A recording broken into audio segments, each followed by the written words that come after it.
Hi, I'm Heidi Rue, and you're listening to the Heidi Rue Show podcast, a place where you're going to hear from female leaders, creators, and innovators. And today's guest is Alex Bartee. She is a health coach, she's an actress, she's a yoga instructor, and she's also a model. And she has had quite the journey of health. She ended up, once she got into acting, she started down this kind of spiral of overexercise and really restriction, counting those calories, and it was just miserable. She said one year she ended up running at least 3 miles every single day, 365 days in that year. And she was just obsessed and she was miserable. But then something changed, something shifted in her mindset that totally changed not only how she views health, but also her future, which led her to becoming a health coach and even a yoga instructor. So we kind of talk about her journey, but then we also talk about gut health. She says that's a huge part of feeling good, not only feeling good, but thinking well as well. And then we talk about skin, how to have healthy, beautiful, glowing skin. We go through some trends too. We talk a little bit about that. Celery juice, the collagen powder, is that good? Should you be doing it? Should you not? The alcoholic seltzer. All you White Claw, Truly fans, listen up for that, for her take on that. And then we talk about a weird trend, and I share a little story about camel milk. It's a thing. And Alex also shares what she does for her daily ritual that could help you ease bloating and really kind of get your day off to a really good start. So let's hear from Alex. When you were in that season of the overexercise and stuff, what led to that change or that shift in your mindset? So it was many years of going through that restriction before like the aha thing happened to me. Do you want me to go into that a little bit? Yeah, more? Okay. Sure. Yeah, absolutely. Because that's so real to so many people. Like, I think that's the thing is sometimes you hear this change happens, and then all of a sudden I have a much healthier perspective. But in reality, I think it happens over time. It's not you wake up one day and you're like, oh, I feel like so balanced and so healthy. Oh, totally. I'm like still figuring it out. But, so, I always grew up like skinny or lanky or whatever you want to call it. Never had to think about weight at all. And then in high school, I think all girls go through like some type of body image situation. You know, I would like say that's that for sure. Probably about 99%. Yep. So I think it started then of just thinking, the skinny thing kind of got in my brain a little bit, but then it wasn't until after high school. It was after high school into like the first like college years where I wasn't in sports anymore. And I was like, oh, okay, my body seems to be maybe changing a little bit. Now I need to kind of figure out my own routine as far as exercise and stuff like that. And that's when during that time I started getting into modeling briefly before acting came in. And I was like, okay, well, I need to be like these people. I need to look skinny like them, and I was already so tiny, but in my brain I did not see it that way at all. Right. So it started with just restricting food and seeing how like little I could have and being able to like be okay. And then the next day I'd eat completely normal, and then the next day maybe I'd eat a lot and then feel really bad about it, and then the next day so I never even identified with like anorexia or and I never threw up, so I wasn't bulimic, but it was definitely distorted, whatever you want to call it. It was something.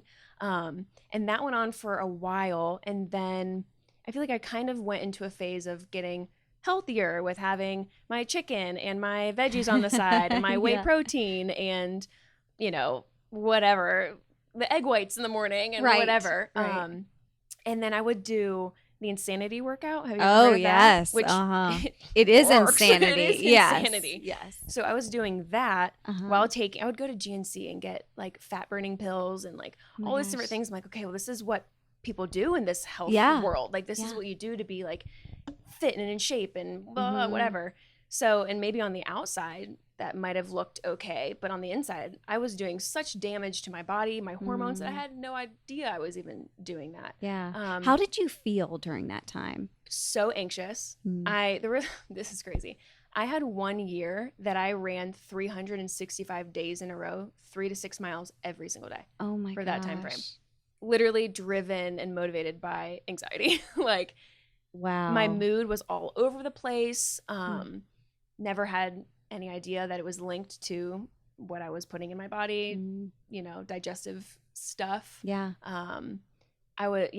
Hormones are probably, I mean, I was probably not fun to be around. I was just anxious all the time, very short fused, irritable, even more so than, you know, we can get sometimes, you know what I mean? Sure. But, so what changed was a friend of mine put this book in my hand. She's like, oh, you're healthy and you like health and wellness stuff. Cause I started really getting like interested in it and like all these different workouts and stuff like that. And it was this book, The Beauty Detox Solution by Kimberly Snyder. Talk about her all the time. Yes. Still. And I read it. It's wonderful. She's the best.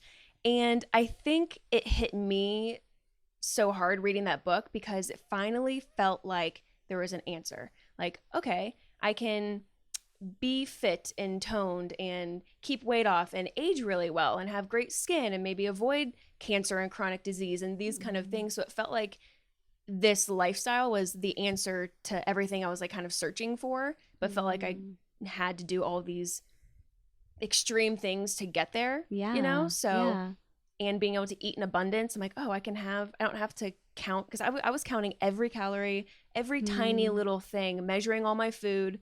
Like, that is not fun. I mean, maybe that works for some people. And I hate that. It's miserable. Awful. It was miserable. Yes, it is so miserable. Because then all of a sudden, at least for me, you know, my background, and I've shared this a little bit on the podcast, is I went through an eating disorder for like 2 decades. But the thing is like, when you're in that situation, you are thinking about food all the time. And the last thing that I want to do is think about food all the time. Exactly. And that's what happens when you start counting everything and being so strict. Yes. I mean, I would wake up in the morning and be like, food would be the first thing. Yeah. Like, not like excited as far as like, ooh, what can I make today? And it was like, okay, oh my God, what am I going to eat? How much am I going to eat of it? Like, how am I going to feel after? If I work out, I burn this many calories. I mean, it was like just this cycle before I went to sleep. I was thinking about like, okay, how much am I going to eat tomorrow? What am I going to eat? Oh my gosh, it was awful. Yeah. And, it was such a spiral. And I don't even know how long that actually was. I lived in that world, but I'm like, I feel bad for that version of myself. I'm like, I have compassion for her. Totally. Like, and people, it's so easy to get swept up in that. So that book really opened my eyes to, I didn't even know what vegan was. I don't think I knew what it was at all. Right. When I read, I'm like, okay. I'm like, oh, not eating meat. Who doesn't eat meat? Who doesn't eat cheese? Like, what in the world? Like, there is no. And how do you do that? And like, how does anyone do that? Yeah. Like, over time? Like, what? Like, maybe for a day, but I had no idea. So then it really like sparked something into me, and I started like doing YouTube or looking up stuff on YouTube, looking up other, you know, nutritionist articles, finding books, everything I could, because I became healthily obsessed with it. I'm like, oh my gosh, this is awesome. Like, I can cleanse. And it started to matter more of what was happening inside my body from the inside out, which is a lot of her philosophy, is from the inside out. And so that's really what changes that book, literally. You mentioned abundance, and that was kind of that shift. Explain what you mean by abundance. Yeah. Since I came from a place of restriction so much, so abundance with the eating, it was like, you can have 4 bananas and it's fine. You can have a huge big salad that looks like it's feeding a family of 5, like that kind of thing, of not having these portions that have to look a certain way on your plate. So for me, it was just freedom in my mindset of not thinking about it, and being able to be like, oh, and these potatoes aren't bad. They're carbs. It's not bad. These are whole foods that are doing XYZ for my body. I started getting knowledge on certain things and what they did for me. It made me want to eat them. Yeah. And just have a lot of them. And then intuitively eating to where I'm eating when I'm full or when I'm satisfied, and not overeating and like binging and being like, oh my God, when's the next time I'm going to eat, or when I'm going to feel okay to eat again, kind of a thing. Yeah. I just started listening to my body more so through these healthy whole foods. I think that's so key to what you said about thinking that foods are bad, because that's a huge thing of the eating disorders, when you start thinking about everything is bad, there's so much shame that is attached to that. And that just makes us emotionally feel horrible. Yeah. Yeah. The guilt and the shame that gets wrapped around it. Yeah. Do you know much about the science of why diets don't work? Is that really, is it tied more to the mental thing of like having foods that are bad, or is there a lot of things? Does it do something to your brain chemistry? Or? I think it's both. Yeah, I think it is both. I mean, you hear a lot about paleo or keto, which is like so popular right now, which keto is kind of like just another version of Atkins. Right. And, you know, all these yo-yo diets. So I think as far as just your body, our bodies are not created to eat like that. Like those diets are, they might temporarily work and you might lose 5 to 10 pounds, but that's probably water weight anyway. And your body is not supposed to sustain that. It's not the way that our bodies are created to eat. So when you're going against that, that's starting to deplete your digestive system, your organs, your adrenals. Yeah. And that ends up showing up on your skin and all these different things. It's like this spiral. And then people may see some type of result and then gain weight and then they like want to go back to it. And it's like just back and forth, back and forth. Yeah. So, I mean, there's a lot of science behind it, especially with the keto stuff like that too. Plant Proof. I don't know if you've heard of that. I haven't heard of Plant Proof. It's this business, but he has a website. And his name's Simon Hill. He has a podcast too. And I was actually reading it earlier, and it's kind of just breaks down the science of the keto diet and kind of what happens over time, like long-term, just like the effects it has on your body. And it's like, it is not good. It actually, for example, with the keto or the Atkins diet, like taking away carbs, because everyone's saying carbs are bad, carbs are bad. I eat so many carbs a day. Like, you have no, like, I don't count it, but but there was a study within what he wrote was saying people that do low carb long term actually have shorter lifespan. Like, it's scientifically proven. Whoa. Yeah. Okay, everyone stop right now. What are you doing? Go get some potatoes in your body. Yeah, it's true. And even like fruit and veggies have carbs and potato and rice. It's all good for you. Like if you're eating it properly, you know. Yeah. If you're not mixing it with a ton of, I don't know, processed stuff or whatever. But yeah, I mean, these carbs are good for you. Yes. Like your body and your brain needs it. And even, you know, our culture has marketing, and that's what sells people and what they think they need to be eating or not eating. Right. But this low sugar stuff, like people are afraid to eat fruit anymore. Yeah. I'm like, God created fruit for us to eat. Gosh, like, and it's so amazing. It's the best. I'm like, it's okay. The fruit digests different, or the sugar in the fruit digests differently than this donut's going to. But a lot of people don't know that, you know? And so that's why I'm like, I want to tell all the people. And you can eat carbs and fruit and it's fine. And you are. And one of the things that, you know, you just posted on your blog that I loved was talking about like gut and what you do for your gut. Yeah. And you talk about, you give a great quote from Kimberly Snyder from that book. We are not what we eat, but what we digest. Yeah. So first of all, what are some of the most destructive things that we do to our gut? Yeah, this might not be popular, but but you just told us we could eat carbs. So at least at least we got that. But one major thing that is really not good for digestion is dairy. And it's very, very clogging and very heavy on your system. So if you don't want to fully give it up, maybe give it up. Okay, Alex. Well, it's nice to have you on the podcast, and we'll go ahead. Just kidding. But one kind of analogy or visual that Kimberly Snyder gives that really makes sense to me is, so say that your body or your digestive system is like a wheel that has spokes on it. So the wheel, it goes and goes and goes around fast, whatever. And then you're throwing like dirt and mud up on the spokes, and it makes it it backs it up, and it kind of makes the wheel go a little bit slower. And that's kind of a representation of our bodies with dairy. So dairy is like that mud being thrown on the spokes. So over time, this is a gross word, but it builds sludge in your body. Yeah. Like scientifically, it's over time, that's what happens. Yeah. So it slows us down emotionally for our bodies, and then it starts to show up in different places. So it's kind of like eating to cleanse to be able to get those that mud and stuff on the spokes to be able to come off so the wheel can start to go a little bit quicker again. Yeah. If that makes so sense. next time that we look at a charcuterie board, we just need to think mud on the wheels. In the word sludge. Think of and dairy sludge. sludge. Right. Just instead of the charcuterie, it's the sludge board. But it's very acidic.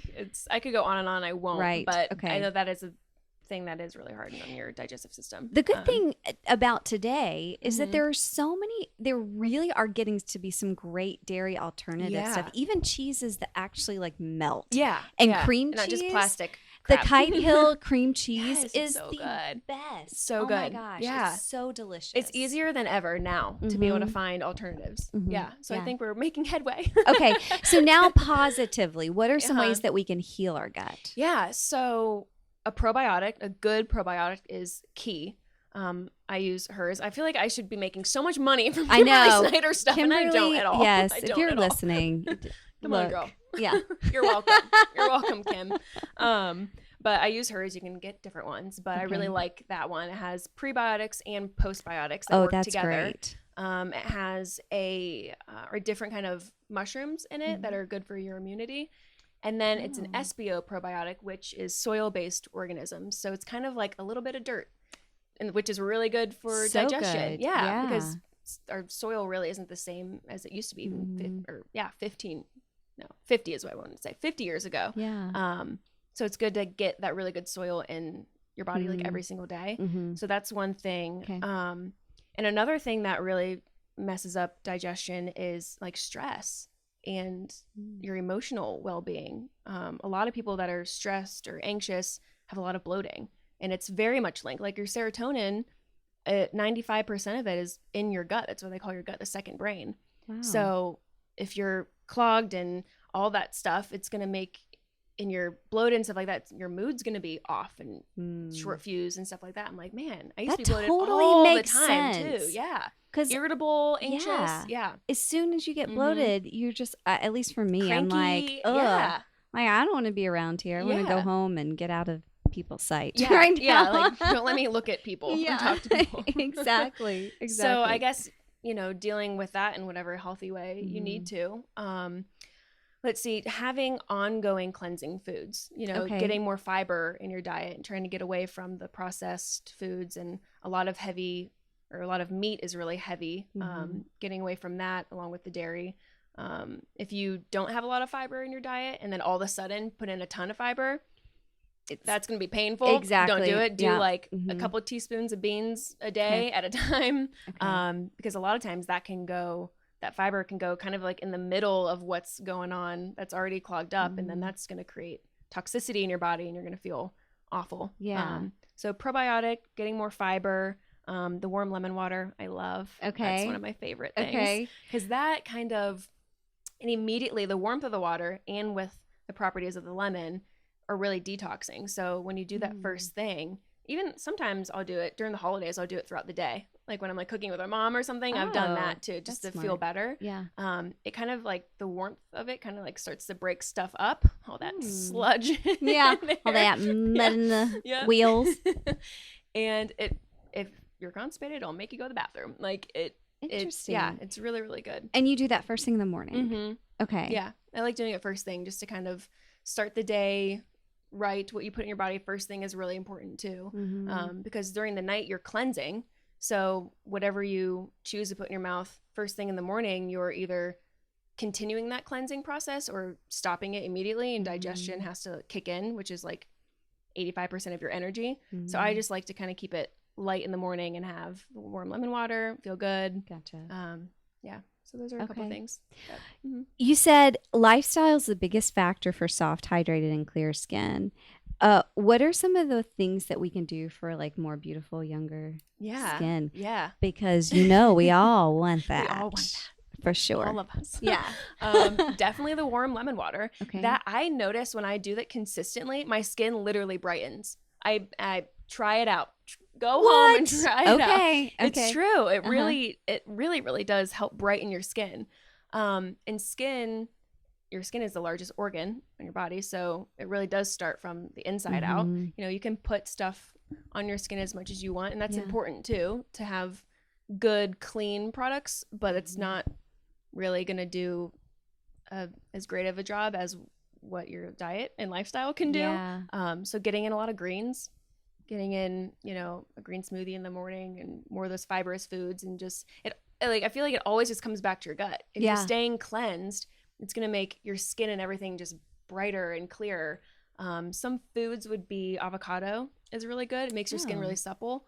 Walnuts are really good. And then any fruits and vegetables, obviously, and like the high water content, like cucumbers and celery, because it's not just water. They have a lot of properties that help with, you know, the vitamins and minerals help brighten your skin. And then I would come back to at night when you're sleeping. So that's the time that your body actually is like finally resting and gets into that rest and digest mode. So if you're eating really late or eating something really heavy, your body is then, when it goes to sleep, it's digesting that food instead of going and doing what it's supposed to do at night, which is cleanse you on a cellular level. So that goes to like your That's what I get for going ahead and saying what I think you're gonna say. Okay, shut up, Heidi. Oh man, so that's when it goes to your hair, your skin, your nails. So maybe not eating so late, or eating something like a little bit lighter, because I love to snack at night. That is like my thing. I like that. But maybe do some celery and hummus, not the like pound cake or something. Yeah. What do you think? I didn't even tell you that I was going to ask you about this, because I just thought of it. But, you know, I mean, myself and I think all of my friends, pretty much, we do the collagen powder. But I also started doing liquid silica. Because Dr. Gundry told me. Have you heard of Dr. Gundry? I don't think so. He just does a podcast. I don't know him personally, but he told me that I should get silica for beautiful skin. So is that just kind of a trend thing with the collagen powder? I think so. Okay. I think it is. I read a book recently called The Plant-Based Solution. It's a really good book. It's all the like science of everything, but keeps you engaged. So it's not just like all numbers. A lot of it, it's very scientific, like heavy, but it's still like very interesting. I read that this summer, and this book was written a few years ago. It's not like brand new. And he talked about collagen. And I don't want to butcher what he said, but said something about the human body actually can't absorb and digest animal like collagen from. He's like, you literally can't. Your body isn't made to actually absorb it. So it's like a marketing thing. I know there's certain different like plant-based companies that have like Aloe for like collagen, since it's still like a branding marketing thing. People are like blowing up about it. So I've seen those companies be like, okay, collagen, but it's vegan. There's not animal stuff, but it's with like aloe. So sometimes what I'll do, I'll buy an aloe leaf at the store, literally cut it open and get the gooiness on the inside and put it with some coconut water and blend it in my like little magic bullet and drink that, and it's great. So that's my collagen secret. But I mean, you can look into it, but from what I read about that, I was like, oh, interesting. And that is interesting. Yeah, I wondered if it was really helping or not. It's funny, growing up, my mom always had an aloe plant. Like we just always had that. So I honestly didn't even realize you could buy like straight up aloe from a store until I was like out of college. I mean, I found it a couple years ago, and now I'm like, I'm not gonna buy aloe that probably has all these dyes and stuff in it. I'm gonna get my own. And the plants are so beautiful, and it really takes a lot to kill them, which is what I need. So yeah, me too. I should get one of those. I kill all my plants. I'm like the plant lady, and I kill all my plants. I'm like, oh, this is not a good example. You know, we talked about fruit. Huge fan, fruit. But you kind of blew my mind. You wrote something on your blog about when to eat fruit, and I was like, wait, what? I have never heard that before. Blowing my mind. So can you share that? Blew my mind too when I first found that out. So basically, when you eat fruit, it should always be on an empty stomach, and ideally first thing in the morning, because you know you're eventually eating throughout the day. But if anything, before a meal and not after. A lot of people will be like, oh, I'll opt for this pineapple for dessert. Exactly. And you're like, I'm being healthy and whatever. I've done that so many times. But actually what happens when you have fruit, because it digests within, I don't know, 15 to 20 minutes, if that. Yeah. It's in and out of your system. That's why fruit's great for immediate energy. Mm. So since it digests so quickly, after you eat a meal, fats, carbs, proteins, whatever you're eating, even if it's plant-based, that fruit is sitting on top of your stomach and all that stuff you just ate in your 98.6 degree body. Yeah. And it basically ferments. So your body isn't able to even absorb the nutrients you think you just ate, which is unfortunate because you think you're being healthy. Mm-hmm. And it ferments and then creates that toxicity, and then it makes you bloated, makes you gassy, especially watermelon. Any melon doesn't even like to be eaten with other fruits too. Huh. Yeah. Okay. Yeah. And I know, I feel like I'm like the bearer of bad news, but it's like, it's true. Like if you do it, have fruit after, you're like, oh, why am I like crampy and like feel bloated and like gassy? It's that fruit sitting on top because it's like trying to push through and it can't because the other stuff takes longer. Yeah. Sure. That just makes so much sense. Yeah. Oof. It's crazy. Okay. So we already kind of talked about collagen, but I wanted to go through some other kind of health trends. Yeah. And you tell me like, yay, nay. Okay. Let's do it. Let's don't do that. Okay. Okay. So the first thing is celery juice. Yay. I'm into it. I don't think it's like the only thing that's going to heal your body. I think there are a lot of different healing properties and people have amazing stories with it. I do it, but I don't do it every single day. There are some days I'll do it. You know, I get on my own little kicks and stuff too. Sure. I think it is fantastic, but so is other herbs and juicing and stuff like that. So, but I'd say, do it. Yeah. It's not going to hurt. It's still going to have a lot of benefits. Right. Because it's not only hydrating, but there's also some nutrients too that come and it helps from with it. your, the acid levels in your stomach. So like the hydrofluoric acid. Gosh, I hope I said that right. So if it's been compromised or not good, it helps rebuild that so you can break down food better. Helps with the lining of your gut, heals leaky gut. Does it? Mm-hmm. It's supposed to help with brain fog too, which this is kind of crazy. Because when I drank it one morning and I felt like this clarity, like this weird, I don't even know how to explain it. People are thinking I'm like woo woo, but literally I felt like this, just all my senses were heightened. Yeah. It was really weird. And then I started talking to my parents about this and like celery juice, and they started hearing about it. So they kind of got on the kick. Yeah. And I was visiting them one weekend and my dad came downstairs. He's like, you know what? I did celery juice this morning. He's like, I feel like I had this fog. And he explained everything. And I was like, gosh. Shut up. Oh my gosh, me too. And I didn't even tell him that. I don't think that I said anything about that. So I love it. I was like, that's so cool. So we're gonna call this like the celery experience. Wait, you've had the celery experience too? Exactly. Oh my gosh, me too. Everybody's gonna be like, wait, what are you talking about? I love it. Celery is really good for dark circles under your eyes too. Oh girl, I'm getting a gallon. I'm getting a gallon of that and just like downing it and pouring it on my eye. Always I'm just kidding. Pouring it on. Right. You know. Yes. Mike will come in. I'm taking a bath and celery juice. He's like, that's maybe a little extreme. Maybe a little too much. Yeah, a little too much. Maybe not. Yeah. Okay, so let's talk about another one that's super big and sparkling water. I'm into it. Yeah, Yay. It's good. Okay, I love it every day. What I about drink it every day? Is it supposed to hurt your stomach or the acid in your stomach or like cause you? I think that's gas with like what's in soda. Got it. Yeah, I mean with sparkling water, you want to look at the ingredients like anything and just look and see. It should just be carbonated water. If there's other stuff added to it, even if it says natural flavor, like I don't think the words natural flavor are regulated, so they can put so much in it and it's like natural flavor when it's actually not. Great. Sure. Okay. So I guess just look, but it's better than having, I say pop because I'm from Ohio, but it's better than having soda. So Coke. Yeah. Across the board, Coke. Yeah. What about alcoholic seltzer? Those are so huge. I mean, White Claw, they're Truly, huge right now. holy moly. Yeah. I don't personally drink them. I just don't, I'm not a big alcohol person. Yeah. I've tried them before and I thought they tasted good. Yeah, they taste pretty good. I feel like that's a better alternative than a lot of other drinks, I'm sure. Yeah. So yay, why not? Okay, cool, good. Yeah. Because I am gluten free, so I can't like beers. I can't do. Same, yeah. And so that I'm like, oh, that's nice. It's like a light thing, and it's clear. Anything that has like color to it, you're like, well, what's in this? Yes. But yeah. Okay, go cool. for it, Heidi. You drink those Thank White you. Claws.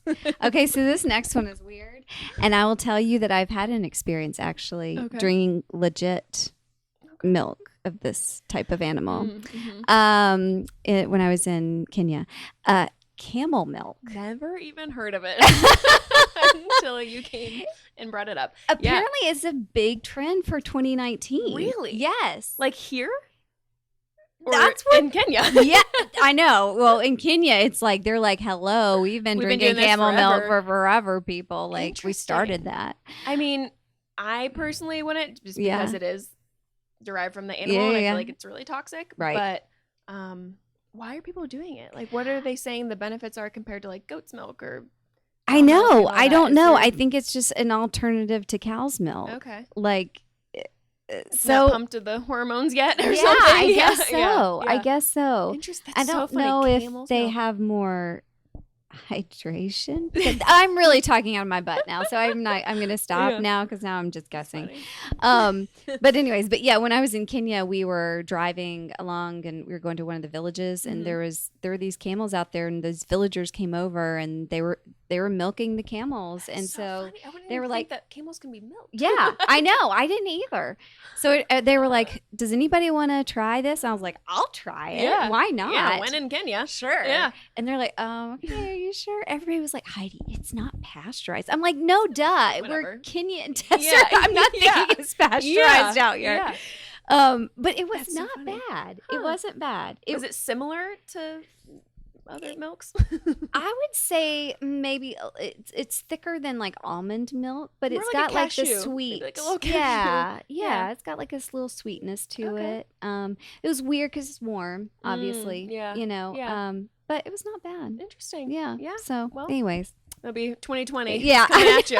Camel's milk.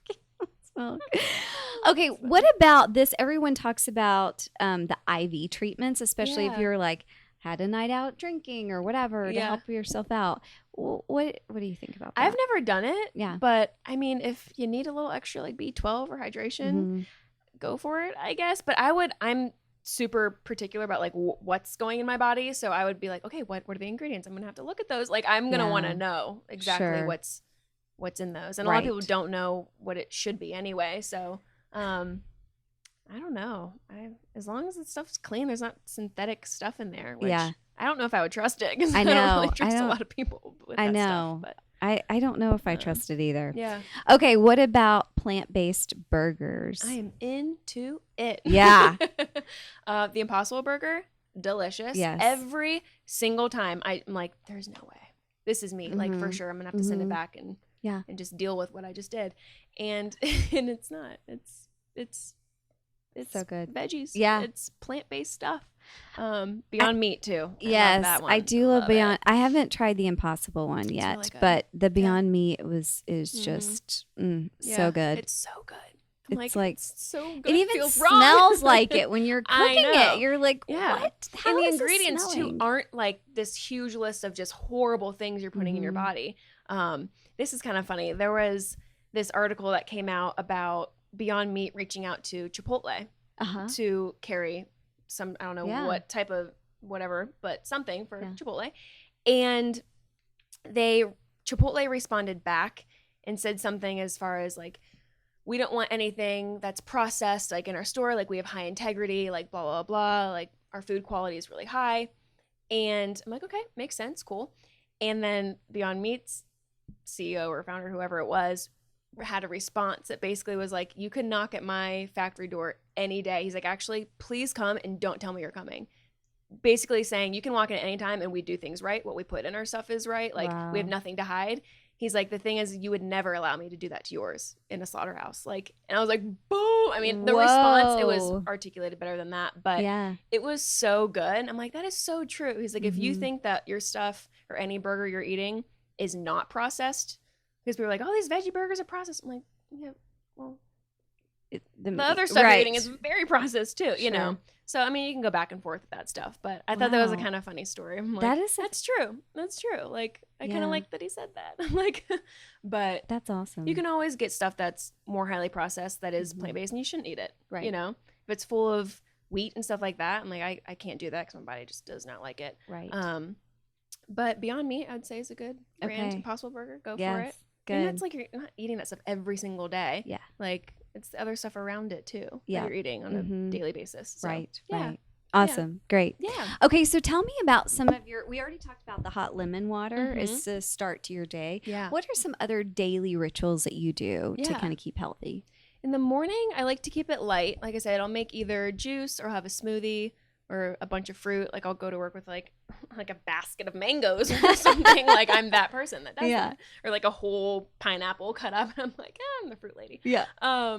So I definitely get fruit in every single day. I get some type of greens in every single day. Other things, I do wear the blue light blocker glasses. I feel like those are a big part of my lifestyle because it's helping my circadian rhythms try to get matched up the way they're supposed to. And at night wearing them, which I say that and I don't do it every single night. I should. Like when you're watching TV or on your phone right before bed, it's better to have those on so you're not confusing your body basically and that you can rest better. Let's see, what other healthy things do I do? Movement's really important.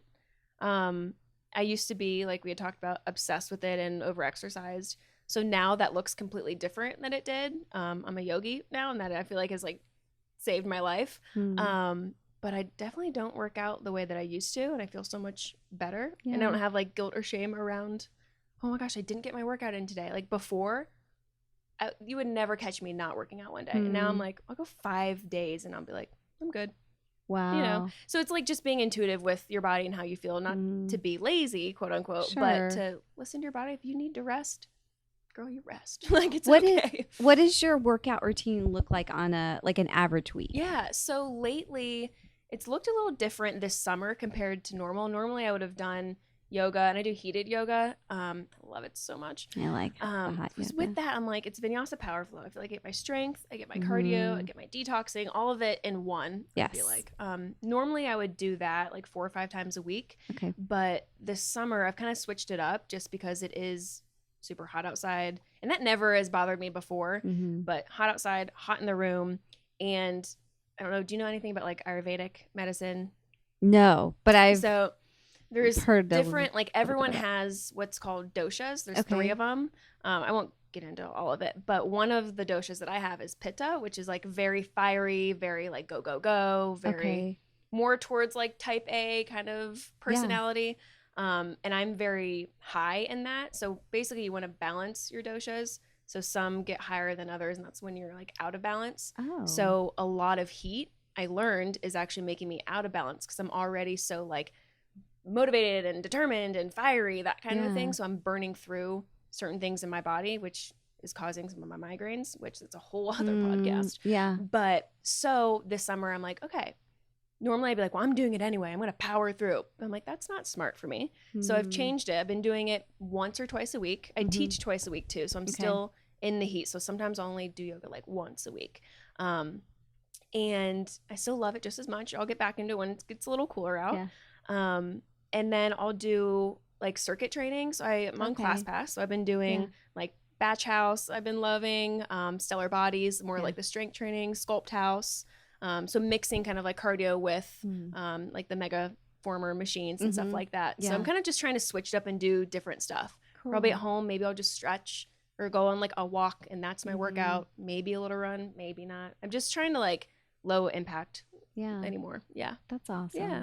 Well, Alex, thank you so very much for being on the podcast and sharing some of your just wisdom and insight in your story, and we really appreciate it. And I'll link your blog below in the show notes and your social media accounts and everything, and follow Alex. And if she's a health coach, so if you need some extra help, because we all need support. And like we even said at the beginning, I feel like it's such a journey and such a process, and being able to have somebody to walk alongside you is so important. It can make all the difference, really. Yeah. It can. Well, thanks for having me. You're welcome, so fun. Alex. Yeah. Appreciate it. No problem. Yay. All right. Well, join us back in a couple of weeks on the Heidi Rue Show podcast.